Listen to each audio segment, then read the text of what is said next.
ঝিনাইদহে তালাবদ্ধ দোকানঘর থেকে এক গৃহবধূর মরদেহ উদ্ধার করেছে পুলিশ। রোববার রাতে শহরতলির গোপীনাথপুর এলাকায় এক কাঠের দোকান থেকে উদ্ধার করা হয় তাসলিমা খাতুনের মরদেহ। পুলিশ জানায়, দোকানটির মালিক তাসলিমার স্বামী লাল মিয়া। সকালে দুজনেই দোকানে আসেন, এরপর থেকে তারা নিখোঁজ ছিলেন। সন্ধ্যায় স্থানীয়রা দোকানের ভিতর টর্চলাইটের আলোয় নারীর চুল ও জুতা দেখতে পান। এরপর খবর দেওয়া হয় পুলিশকে।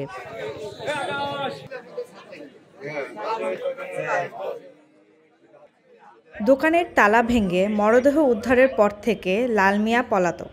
ঘটনাস্থল পরিদর্শন করেছেন পুলিশ সুপার মঞ্জুর মোর্শেদ ও ঊর্ধ্বতন কর্মকর্তারা। পুলিশ বলেছে, হত্যার রহস্য উদ্ঘাটনের তদন্ত চলছে।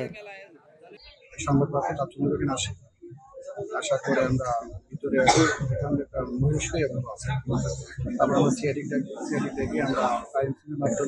তালা ভাঙচুর করে ভিতরে ঢোকার পরে আমরা একটা লাশ পাথর ধারণ ব্যবস্থা থেকে শ্বাস করতে পারা হয়েছে। এটা ধারণ করা লালের দোকান এবং লালের ওয়াইফ হওয়ার সম্ভব।